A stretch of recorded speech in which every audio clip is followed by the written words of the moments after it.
Hi friends, bagara రైస్లోకి chicken curry prepare చేస్తున్నాము. First oil వేసుకొని అందులో కట్ చేసుకున్న ఎర్రగడ్డలు వేసుకోవాలన్నమాట. అవి బాగా వేగాలి అంటే బాగా మంట పెట్టాలన్నమాట.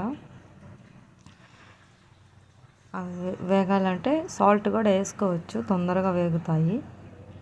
సాల్ట్, ఉప్పు అయినా, కళ్ళుప్పు అంటారు కదా, అదైనా వేసుకోవచ్చు. అది బాగా వేగిన తర్వాత టమాటాలు వేసుకోవాలి. అవి బాగా వేగిన తర్వాత అల్లం వెల్లుల్లి పేస్ట్ వేసుకోవాలి. ఫ్రెష్ది అయితే బాగుంటుంది ఇంకా కర్రీ. అల్లం వెల్లుల్లి పేస్ట్ అవి వేసుకొని బాగా కలుపుతూ ఉండాలి.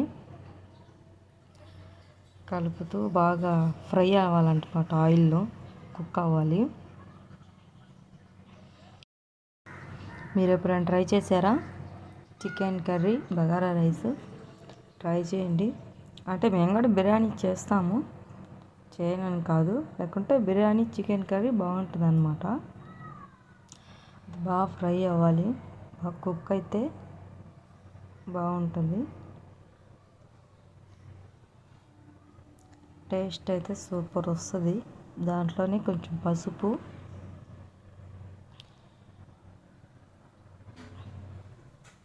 కలుపుకోవాలి. పసుపు వేసిన తర్వాత కొంచెం బాగా కలపాలి.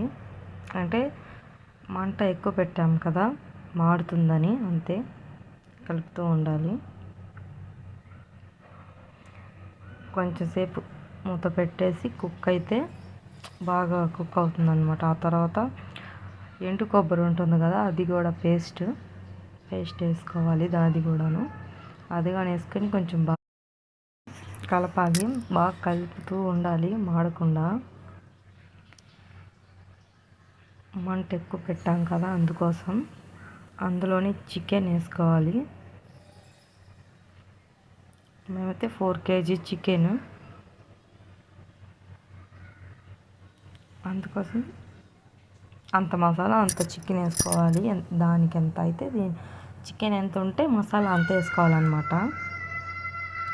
మసాలా ఎక్కువ ఉన్నా బాగుండదు కర్రీ,